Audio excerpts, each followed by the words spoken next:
Today we're back with another episode of reacting to your football hot takes. This series, man, as you guys know, it's my child.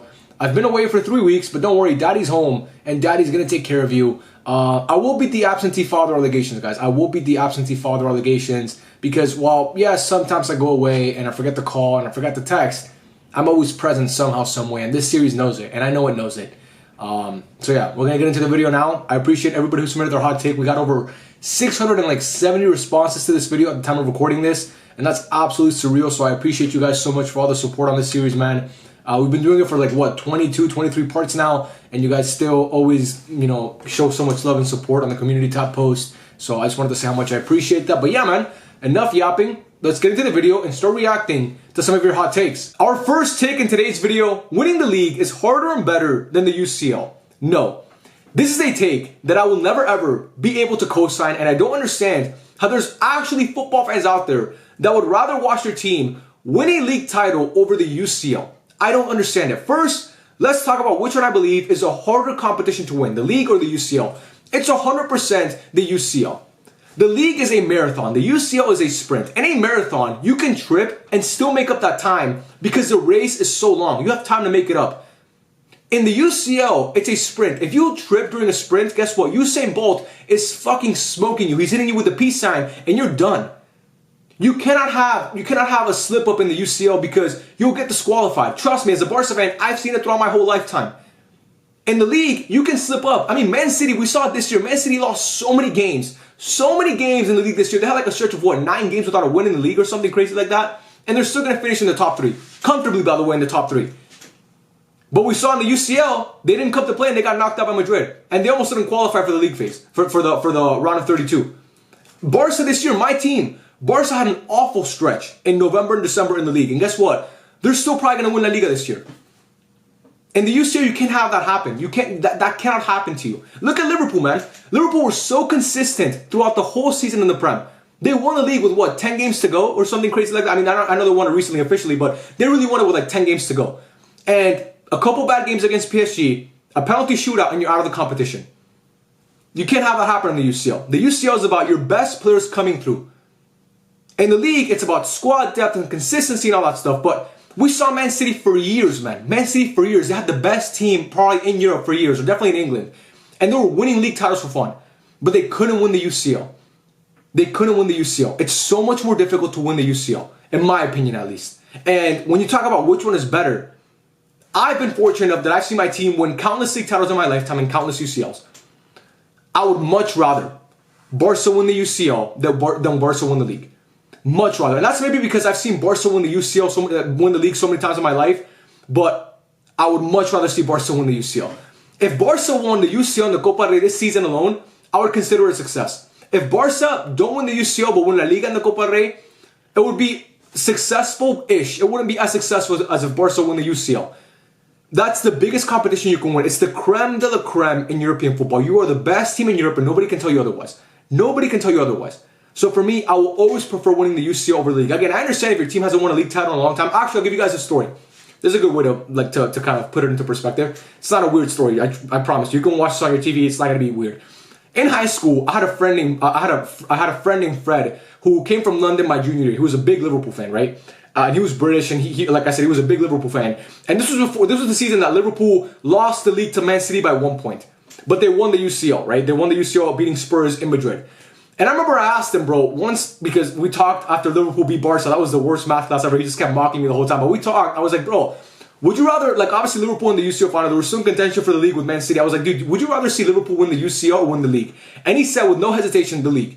And it was because they hadn't won it in such a long time. He wanted to see Liverpool finally win the league once again. And I got that because Liverpool had never won the Premier League prior to that. So I understood then. But once Liverpool won that league title, I'm sure most Liverpool fans thought, now we want to win the UCL. Like, now it's about the UCL. That's why this season for a lot of Liverpool fans, even though they won the league, it might be a little bit disappointing because they got knocked out in the round of 16 of the UCL. So my point is, for Arsenal fans, for example, they haven't won the league title in so long. Maybe they prefer to win the league over the UCL. But once you win the league, once you take that monkey off your back, it's always going to be the UCL because it is the most prestigious competition in European football. So to me, winning the league is a lot harder than winning the UCL. And winning the UCL will always feel better to me than winning the league. Also, something that plays a factor into this is that the UCL has a final day. You know what I mean? Like, you can win a league title with weeks to spare. It makes it so anticlimactic. You can win a league title without playing a game because the team that's chasing you drop points and then you automatically win the league title. You can literally win it. We saw Leicester do it. We saw Leicester literally win a league title without playing their game because Spurs tied with Chelsea back in that game, the Battle of the Bridge in 2015-2016. They won the league without playing a game.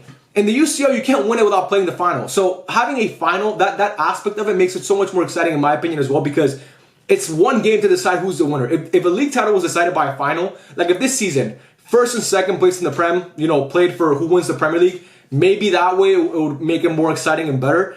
But I think the UCL, when it has that element of playing a final, it's always going to make it so much more exciting and so much more, I don't know, it just feels better to me. So again, that's my opinion on this.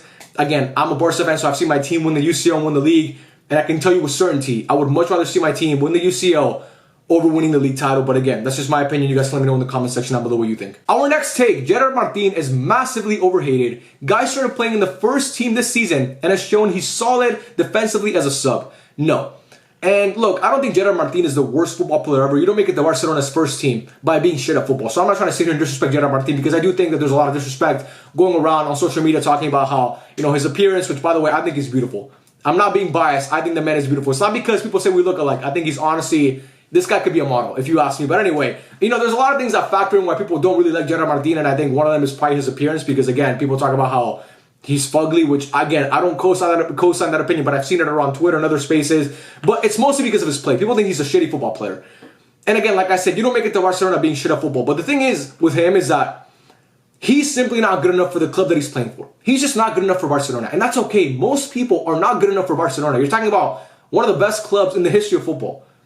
And when I see Jed Martin, I see a guy who, he looks weird wearing a Barca kit. Maybe that sounds mean, and I promise you I'm not trying to make it sound mean, but he looks weird to me wearing a Barca kit. That guy should not be on the Barca first team. He's good defensively. And yes, he's good as a sub. But the thing is, we're not using him as a sub right now. We're using him as a starter, a guy who we need in these important games. And he's showing he's not up to the task. He's simply not up to the task. I understand he had the assist against Valladolid, and that's great. And he won man of the match in that game. That's amazing, okay? He's going to have good performances here and there because, again, he is a pro football player who made it to this level. So he's not terrible. But when you compare him to Valde, that's the thing. It's also when you compare him to Valde. If you go from driving a Ferrari to driving a Camry, you're going to be like, what the fuck am I doing here, man? You know what I mean? Because you're used to driving a Ferrari. We're used as Barca fans to seeing Valde. And now we're seeing Jed Martin, and it's simply not good enough. It's just not good enough. So it's like when you, I'm not going to say that one actually. I already used an analogy. I don't need to use another one. I'm going to keep that one to myself. But my point is, Jed Martin, man, yes, a lot of Barca fans are a little, I sound like a fucking seal, I'm sorry about that, are a little too mean to him. But I don't think he's overhated when it comes to his performances on the pitch, because he's simply not good enough. He's just, like, I understand that some people try to be different and say, oh, this guy's really not that bad. He's really that bad. He's just not that great. So, again, I hope that he plays well against Inter, because we got the news recently that Ballon is not going to be ready for that game. So we're going to need him. We're going to need him for Inter. And I hope he comes through. I hope he shuts me the fuck up. But I just don't think Jed Martin is that good of a player. And yes, he's good as a sub, but this guy, he's more like, he's Las Palmas quality. He's Villarreal quality. He's Sevilla quality. He's not Barcelona quality. Our next take, Lamine Yamal will win the Ballon d'Or before Mbappe. This to me is not a hot take anymore. I think Lamine Yamal could win the Ballon d'Or this year. I think if he continues to have these performances in the UCL in the biggest games, he will win the Ballon d'Or this year. I mean, what he did against Benfica was remarkable. His tie against Dortmund in that first leg was insane. What he did against Inter, that first half is one of the best first halves I've ever seen a player have. I think he's going to continue this great run against Inter in the second leg. I think he'll score or assist in the San Siro, because it's just what he does. And then if Barca make it to the final, and he has an amazing performance in the final, because he most likely will, because he always shows up in the big games, who's to say Lamine Yamal can't win the Ballon d'Or? He has the stats, the eye test to back it up. He has the big moments.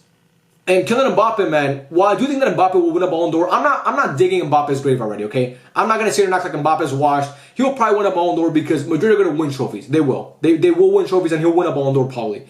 I think Lamine Yamal, over the next couple of years, he's in pole position to just be the youngest Ballon d'Or winner ever, because the guy's a phenom. He's a generational talent, and we've never seen anything like this guy. We've never seen anything like this guy. So nothing that Lamine Yamal does anymore will surprise me. Nothing. I will never be surprised by Lamine Yamal again, because he just continues to to shadow the mold of what it's like, what a player's supposed to do at his age. So I do think that Lamine Yamal will win a Ballon d'Or before Mbappe, because I think Lamine Yamal has a very high chance of winning a Ballon d'Or this year, especially if Rafinha continues to not be as great in the UCL as he was earlier in the year. And obviously Pedri is a midfielder, it's going to be tough for him to win it. Lamine Yamal is an attacker. If he can be the best player on a team that wins the treble, he will definitely be in the contention for the Ballon d'Or, and I will not be surprised if he wins it. Because I think voters will want to say, hey, you know, we want to vote for Lamine Yamal because we want him to be the youngest Ballon d'Or winner ever. I think that might be a narrative that the voters go with. So again, narratives are important for the Ballon d'Or. I think Lamine Yamal might have that narrative because what he did at the Euros and then coming into the season, I think Lamine Yamal will win a Ballon d'Or before Mbappe because again, like I said, I think he could win it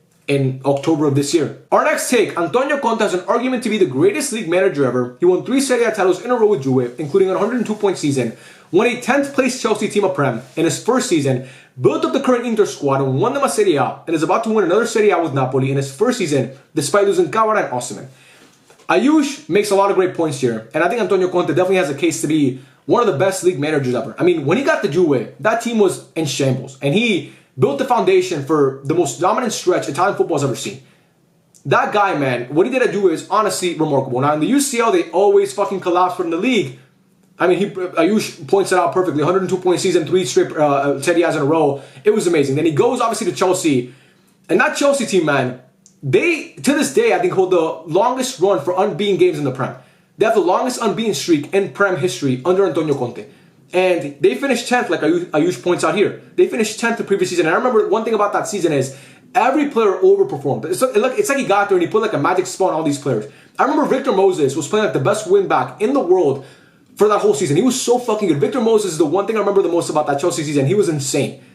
And obviously won them that. And then he goes to Inter and wins the Serie A. And now he's about to win it with Napoli. Even with Spurs, man. What he did with Spurs, he obviously didn't win in the league title, but he got the Spurs and completely turned that team around in a matter of weeks. But the thing with Antonio Conte is that he starts off well in all these places and then he kind of burns out quickly. The only team where he was actually able to sustain a long period of greatness in the league is with Juventus. In all these other places, man, it wasn't that. So for me, when I look at Antonio Conte, he's not on the same level as Pep or Sir Alex Ferguson, because Pep and Sir Alex Ferguson, while yes, they had a much bigger checkbook to expand than Antonio Conte, and they had much better squads to begin with than Antonio Conte, they were so consistently great. They've been this for so long. I mean, Pep Guardiola, I think the lowest he's ever finished in a league table is 3rd. That's ridiculous, man. He doesn't have these ups and downs. This is the worst season he's had in such a long time. They're still going to finish 3rd, comfortably in 3rd, I should say. And for Sir Alex Ferguson, bro, 13 Premier League titles. 13. That's insane. That's ridiculous. I mean, that should not be possible to win your league 13 times in the time that you're the manager.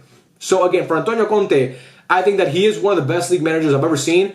But when I'm looking at consistency and sustained greatness in a league, I got to give it to guys like Pep and Sir Alex Ferguson over him. Our next take, Bruno Fernandez is silently having a better season than Bellingham. I don't think Jude is having his best year, but I think that people are underrating the season that he's having because he has been really, really good this year. I've watched every Madrid game so far this season, and I never once thought that Jude Bellingham was a problem. I think that this new role for him, it's not exactly the role that we saw for him last season when he was scoring all these goals and coming up big with like last-minute winners, because he was playing obviously more like a striker, like a second striker. Now this season, he's playing more like a true midfielder. But if you look at Jude Bellingham, he's playing his role extremely well. But Bruno Fernandez, bro, is just having this season where I just look at him and I'm like, he's carrying this fucking team. And at times, Jude has carried Madrid. Don't get me wrong, he's been great this year. But Bruno Fernandez, he doesn't have a great squad around him. And he's single-handedly carrying that team. Honestly, bro. I mean, the performances he's put forth this year, there was that whole debate about who's better, Bruno Fernandez or Martin Odegaard. That should be done. It should be buried. It's 100% Bruno Fernandez. This guy, what he's done this year, it's been remarkable, man. His playmaking, his leadership on the pitch, his ability to come up with clutch goals and clutch moments. I think he's saved Amram's job so many times. So again, I'm not trying to shit on Jude Bellingham because I think he's been amazing this year. And I still think he's the second best midfielder on the planet behind Pedri. But when we're talking about this season and impact on a team, I think Bruno's had a bigger impact on his team than Jude has had on his team. And I think that Bruno Fernandes is just an amazing player, man. He's so underrated by people. And I think once this guy retires is when people are going to really appreciate how good he was. And they're going to look at his numbers and say, wow, Bruno was this good? He was putting up these numbers in all these seasons? Yes, he was. And I think this season we're seeing it. When Ahmad went down, he basically said, get on my back. I'm going to carry you to wherever we need to go. And now, because of him, they're probably going to make the Europa League final. And they're still going to finish in the bottom half of the Prem. But if it wasn't for Bruno, they'd be getting relegated. They'd honestly be getting relegated. So when you look at the context of both squads, Jude has a somewhat of a super team, and Bruno Fernandez has the opposite of that. There's been so much turmoil with Man United this year, and he's basically been the only bright spot for that team. I think this season, looking at it, I think you could say that Bruno's been the more impactful player, but obviously the better player and the long-term bet for who's going to be better is, of course, Jude Bellingham. But this season, you could say that Bruno Fernandez has been the better and more impactful player, in my opinion. Our next take, if Lewandowski wins the treble this season, he'll be above Suarez all time, whether you like it or not. And then he goes on to list a bunch of reasons why he thinks he's going to be better. You guys can read that if you want. I'm not going to read the whole thing. Here's the thing, man. I've never been a guy who takes team trophies to determine who's the better player. I think Lewandowski wins the treble this year, and obviously he has this amazing season at 36 years old, probably going to win the Golden Boot in Europe and winning the Pichichi. It'll be amazing for his legacy. And people might think that puts him above Suarez all time. I don't think it puts him above Suarez. I think Lewandowski is a great goal scorer, and I think he's one of the best strikers I've ever seen. Luis Suarez, in his peak, he was on a different level, in my opinion. He was on a different level, in my opinion, than Robert Lewandowski. And I value peak very highly. Now, Lewandowski has a longevity over Suarez, but when you look at peak, man, I mean, nobody can. I watched it, bro. I watched it. I just did. And maybe I'm being stubborn here, and you guys might get pissed off at me and be like, bro, you're being stubborn. Just accept it. Lewandowski's better. I'm not gonna do it. You guys can't force me to do it. I believe that Luis Suarez is a better player. If I'm starting a team and I can have both of them in their prime, I'm picking Luis Suarez 100 times out of 100 over Robert Lewandowski. I watched Luis Suarez in the era of Messi and Ronaldo win 2 Golden Boots. I watched Luis Suarez single-handedly almost drag a Liverpool team to a league title. I watched Luis Suarez have one of the best seasons I've ever seen in 2015-2016 when he won the Golden Boot, like I mentioned, and just put up these insane numbers. I watched Luis Suarez be an elite playmaker, an elite dribbler, an elite goal scorer. I watched Luis Suarez do all these things. I think Luis Suarez is the better player. Again, Lewandowski might have the better trophy cabinet, but Luis Suarez is the better player to me. Now, in the UCL, in the biggest moments, you could argue Lewandowski's better because Luis Suarez, in his time in the UCL, he wasn't that impactful of a player, especially in his latter days at Barca. He just wasn't that good, especially away from home. There's that famous stat that he won like 8 years or 8 seasons without scoring a goal away from home in the UCL for Barca. I understand that, okay? But as purely as a football player, I think Luis Suarez will always be better than Lewandowski. Now, legacy-wise, sure, you could say Leo was better. That's fine because Leo, if he wins 2 trebles, that's hard to do. Very few players have ever won 2 trebles. I can think of Thomas Muller. I can think of Messi. I can think of, who else can I think of? Piqué has won 2 trebles. Xavi has won 2 trebles. Iniesta won 2 trebles. Basically, all those Barca and Bayern Munich players that were there for those runs. But that's about it. You don't really see, and to win it with 2 different teams, he'll be the first guy since what? Samuel Eto'o to win a treble with 2 different teams. That's very impressive, man. But I just think that Lewandowski to me will always be the better player. So. Again, I understand your points, and I read this whole thing. I promise you I read this whole thing before the video, and you make some really, really good points, okay? But to me, when I watched it, I was fortunate enough to watch them both at the peak of their powers. I always thought Lewandowski was the better player and the more impactful player than Luis Suarez. Did I say Lewandowski? Whatever. My point is, Suarez to me is better than Lewandowski. Our next take, the U.S. men's national team will never make it far into the World Cup or win it, and if they do, it'll be a very long time from now. I 100% agree. And the only people that believe that the U.S. men's national team could win a World Cup in the near future or at any point in the next fucking 50 years are fans of the USMNT. Those are the only people. And that's part of their American exceptionalism and believing that America is the best at everything. Because if America is the best at basketball and American football and NASCAR and hockey, they should be the best at soccer as well. And it's just not true. Like, the U.S. men's national team don't have a very good squad. And football in America is broken from the grassroots level up. They don't have the same system they have in England and in Portugal and in Spain. They don't have all these academies.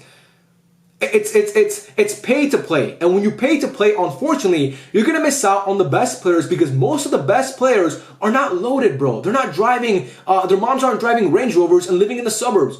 Most of these kids that are good at football, that are from the favelas in Brazil and are from the fucking barrios in Portugal and Argentina, they barely have money to buy fucking food. And that's how they make it out, because they have that hunger to make it out. Here, if you look at any club football, any club team here, it's a bunch of G-Wagons and Range Rovers and, Rolls Royces in the parking lot. It's just not, you're never gonna get the best players with that. Okay, you're never gonna get that. So it's broken from the ground up. And again, this team is just not very good. Weston McKennie is a decent player.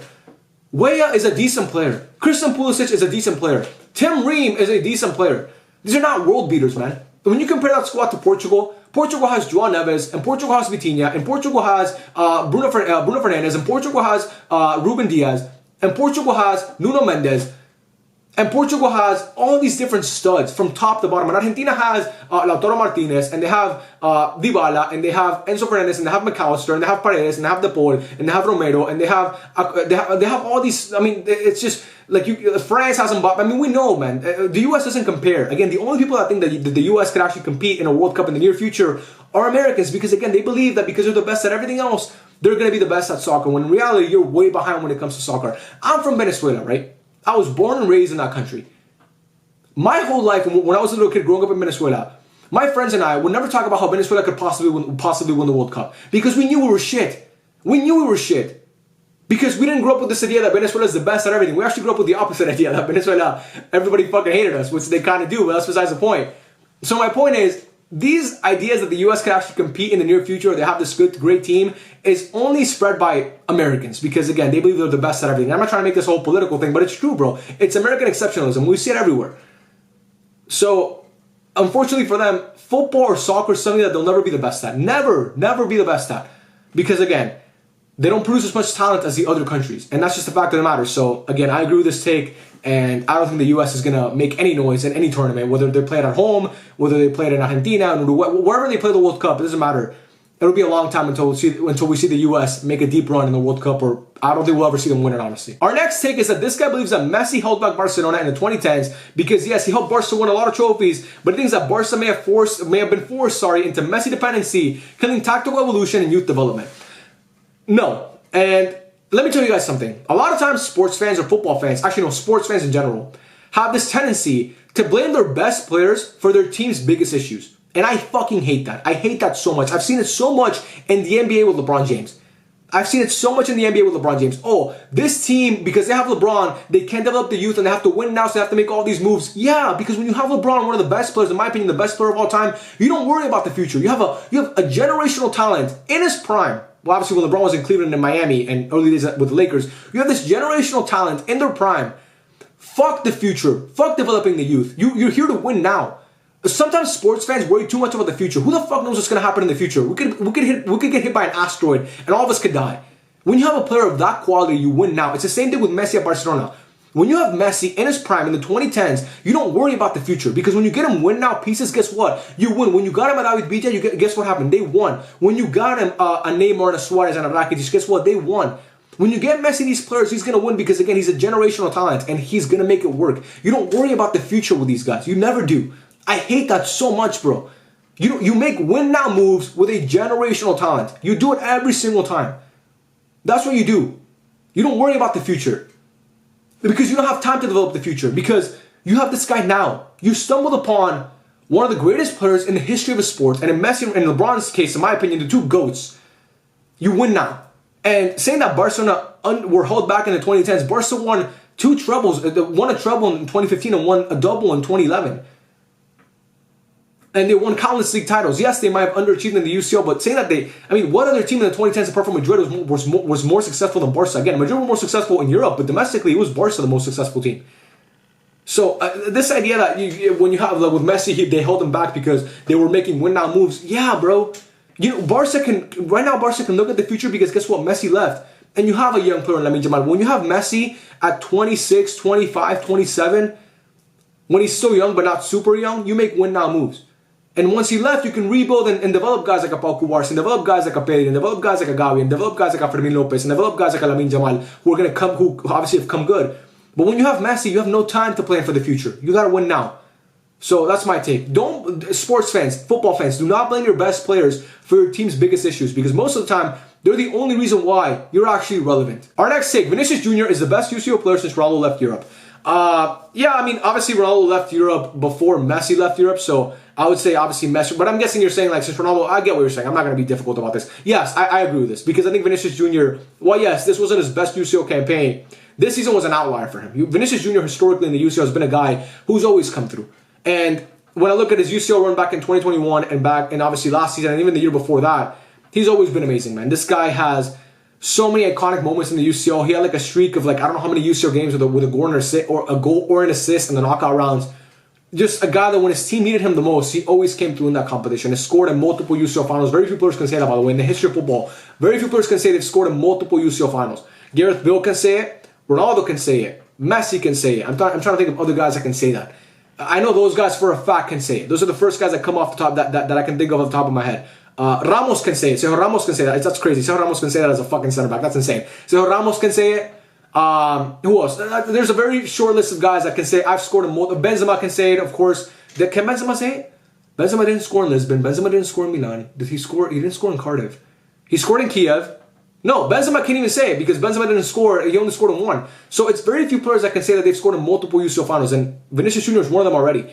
So I think that he is one of the best UCL players. He is the best UCL player since Ronaldo left. Again, you could throw Haaland and Mbappe in that conversation behind them in second and third, but number one, it has been Vinicius Jr. And I think this season was an outlier for him, but I think that next season he'll probably go back to being what he's been in the UCL throughout his whole career, which is absolutely dominant. A couple more takes here before we finish off the video. If Barca wins the third treble in their history, that in itself will be an unachievable feat done by a club. Yes, 3 trebles is absolutely ridiculous, man. 3 trebles, 3 seasons where you won every single trophy you competed for, or every single major trophy you competed for in the calendar is ridiculous, man. And I don't think that will ever be accomplished by any other club. Like 3 trebles, I don't really think we understand how difficult that is to do. I don't think we understand how difficult that is to do. That's sustained greatness in every competition. That's something that as a football fan, as a Barca fan, will be the biggest flex we'll ever have. Oh, did your team have 3 trebles? No? Then you can't talk to us. And I understand that Madrid have the 15 UCLs, and I understand that Bayern Munich have won 2 trebles, and they also won a sextuple. And I understand that Bayern Munich also won 3 straight UCLs, and so did Ajax, and Madrid won 3 straight UCLs. There's been other great achievements by clubs. But 3 trebles is insane. I mean, like Arsenal won invincible in a league season. That's amazing. Juve got 102 points in the league season. That's great. Man City won, I don't know how many fucking Premier Leagues in a row. 3 trebles, man. Like 3 different seasons where you were undoubtedly, by far and away, the best team in Europe. Very few teams can say that. And no team will be able to say that if Barca do it this year. So that would be ridiculous if they do. I 100% agree with this take. To me, it will be the greatest achievement by any club in the history of football. Barca managed to win 3 trebles. And lastly, 100 men versus 1 gorilla. Who do you got winning? This is a very good question. I've seen this a lot on social media. I don't spend, as you guys know, I don't really spend much time on social media. Wow, dude, you're so fucking cool. You're not on social media. I'm not saying it to sound cool. I don't like to spend that much time on social media. But I've seen this so much, bro. In the small amount of time I spend on social media, I've seen this so many fucking times. So this question has obviously been taking over the internet, and I honestly don't know why this is such a hot topic. Why people are having such a hard time figuring this out, I should say. Not a hot topic, but I think the answer is pretty clearly 100 men. I think people underestimate how much 100 people are. 100 people is a fuck ton of people, bro. And a gorilla, while yes, he's a scary wild animal, 100 men is 100 men. And I guess we have to pose the question, how big is the gorilla and how big are these dudes? If you're taking 100 dudes who never work out and, they're all 5'5", I mean, maybe the gorilla wins. But if you're taking 100 guys that are in the NBA and look like Shaq, you don't even need 100. You need maybe 10 or 15, and they could beat up the fucking gorilla. But again, it comes down to like they didn't specify with this question of. It's such a vague question. That's why it's taking over the internet, because the question is not specified. If it was more of a specific question, it would be a lot easier of an answer. But when you say 100 men, what shape are these men in? Do they exercise? How strong are they? Are they angry? Did they come into this fight angry, or are they just content with life? That all matters, man. Like especially the size, bro. Because a gorilla can be super tall, but they're not that tall. They're not like a grizzly bear or a polar bear when they're standing up. So if you're taking a guy who, like, if you're getting Shaq and you guys remember Hasheem Thabeet in the NBA? I don't know if you guys remember that guy. Maybe a lot of you guys are not NBA fans, but there was a guy called Hasheem Thabeet who's this massive guy. Or maybe you get like I don't know, Yao Ming. Like if you get guys that size, they'll beat the fuck out of that gorilla, bro. That gorilla will not stand a chance. But again, if you get 100 average Joes who, I don't know, like they're not working out and they're not in shape and they're not very big physically, the gorilla will eat them apart. But again, 100 men is 100 men. Like you could tag team the fuck out of that gorilla, bro. You got 2 guys you got a couple guys on the legs, and then a couple guys gouging the eyes. If you disable the eyes, the gorilla's fucked. Just get somebody to get in there and fucking pop his eyes out. That to me would be the answer, honestly. I would take 100 men over the gorilla, and I don't understand why people would ever say the gorilla.